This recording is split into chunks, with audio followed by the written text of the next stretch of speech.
Yahoo! Hello, hello, hello mga masters and mga ka-G!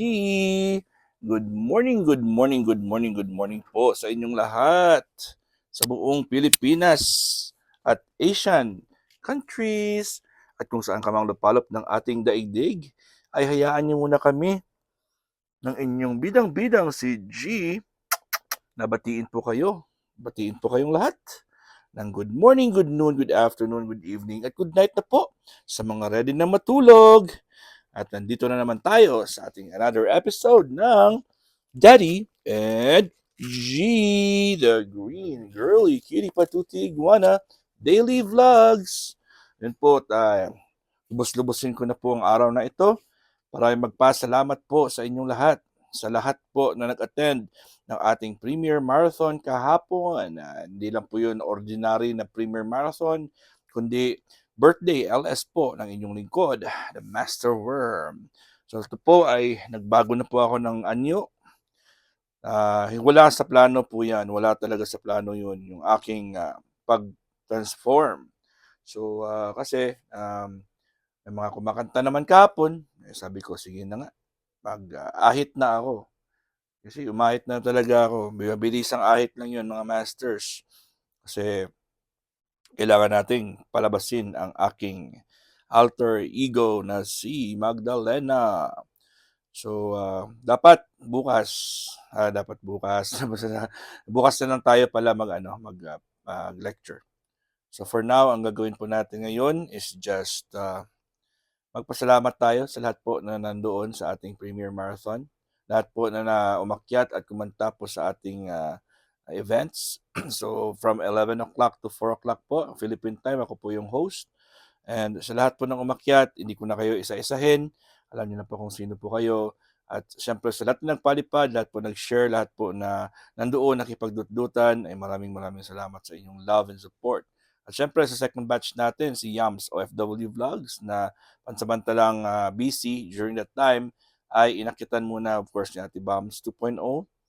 And nandun din ako. And so sino po yung umakyat doon, maraming salamat. Sa ating third batch, Bams 2.0, si Ate Bams naman yung ating sakalam na host.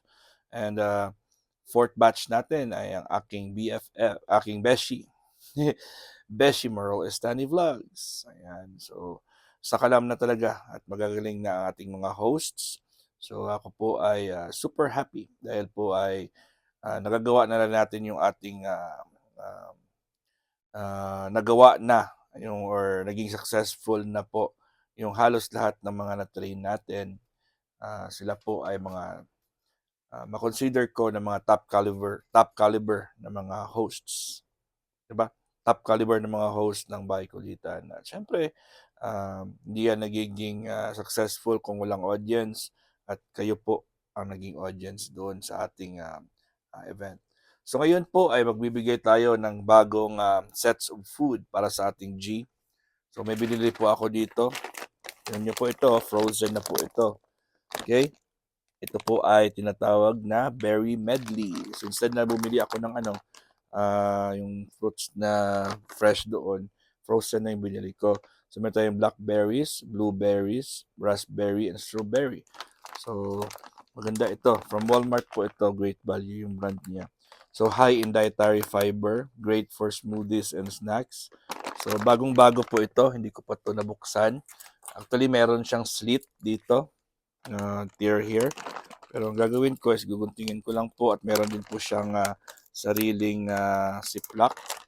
So self-locking po siya. So buksan lang po natin.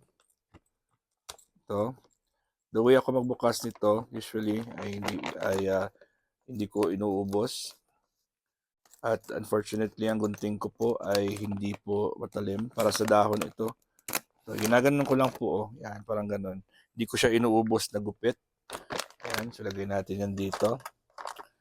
So anong benefits po ng mga berries? Maganda yan sa kidneys. Sa tao, maganda yan po sa cancer. Meron po siyang tinatawag na anthocyanins na very potent po yan na antioxidant. At ito po yun na anthocyanins po ay kinakat niya po yung ugat ng mga tumors at mga cysts. So tawag po dyan as anti-angiogenic factor. So ito po ay matatagpuan po sa anthocyanin. Yung anthocyanin po ay yun po yung parang kulay. Kulay po, yung color na yan. The darker, the higher the anthocyanins are. So, meron siyang anti-angiogenic factor na kung ano man yung tumutubo dyan sa iyong sa loob ng katawan mo na hindi dapat tumubo ay napinuputol niya po ang ugat. So balang araw po ay siyempre mamamatay yung tumor or cyst dahil po ay napuputol yung ugat, hindi na po siya makakain, hindi na po siya maka-feed kung saan po siya naka-attach. So siyempre kukuha tayo, lumagay ako dito ng tubig na mainit sa ating strainer. Dito ko na lang po ilalagay yan. Ito po, ito tayo mag-focus tayo sa baba habang si G ay nanonood lang din. No? Pwede naman yan, di ba? So kukuha lang tayo ng konti, hindi naman marami. Kasi hindi naman mauubos ng G natin yan. Nanonood po si G. Nanonood siya. Kuha tayo ng konti at maganda yung hindi ko hahawakan. Ayun, strawberry lahat. Hindi pwedeng strawberry lahat. Kuha tayo ng dalawang strawberry. Dalawa lang. Raspberry, strawberry ito, strawberry. Then kuha tayo ng ibang berries. Strawberry pa rin ang lumalabas, mga masters.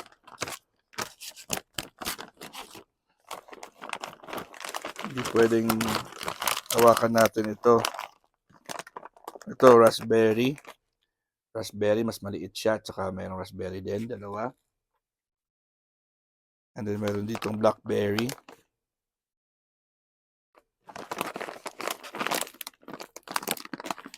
At nakikita na po ni G. Ayun, at ang kulay po ng tubig natin ay ito, mayroong blueberry. Ano pala ito? Blueberry. Itong blueberry. Yan ang blueberry. Yan. Diba? So, nakakain na po si G nito. Dahil po ay bumibili tayo nito ng ito. Sarap ito. Sarap.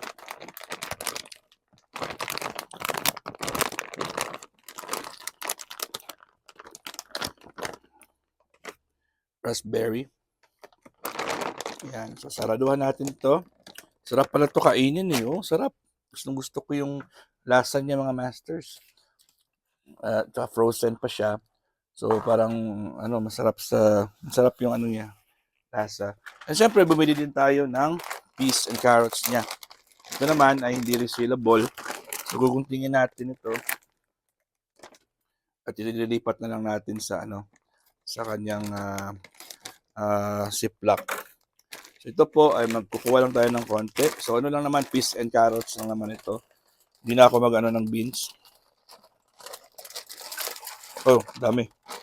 Dami na nalagay ko. Okay lang naman yan. So, ito na po yung aking nalagay. May berries, may peas, at may carrots. Mainit ang tubig ha, mainit ang tubig, mga masters. And syempre, meron tayong bagong binili, yung okra. Ito, may okra ako, cut okra na po ito. Subukan ko lang ito kahit kung makakain si G. Pero ang gagawin ko nito mamaya, pag hindi niya feeling ko okay naman kay Gito eh. So, ang gagawin ko dito sa okra, mag-steam lang ako ng kanin.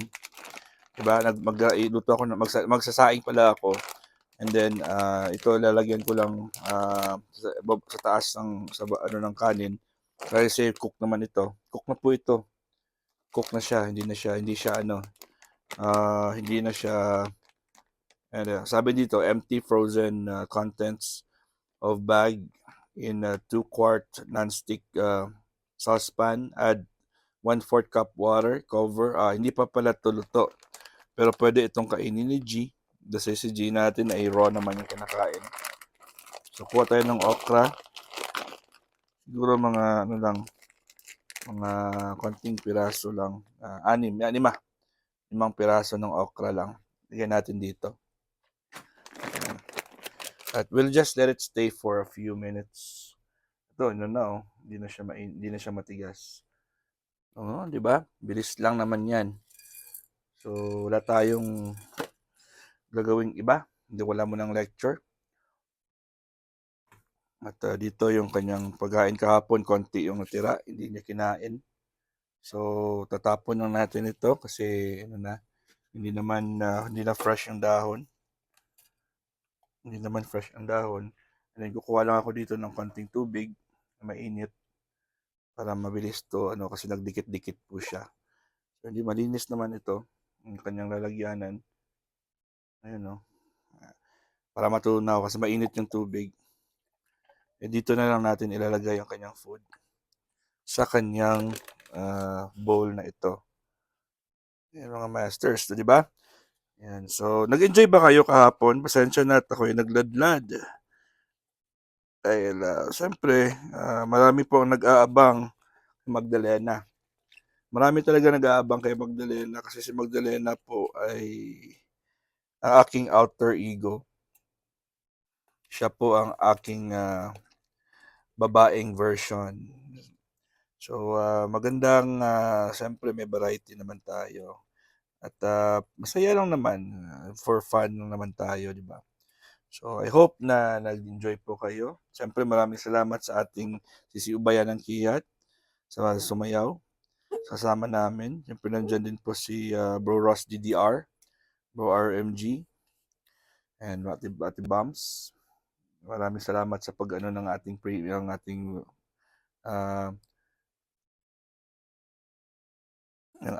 uh, premiere, ng ating videos. So, ito ngayon, special lang po. Lampas tayo ng 11 minutes kasi nagpe-prepare tayo ng food ng ating G. Alright, so 12 minutes tayo ngayon at maraming salamat po. At ito na po ang food ng G natin. You know, yan. At ibibigay na natin ito kay G. Maraming salamat. God is great. Yahoo!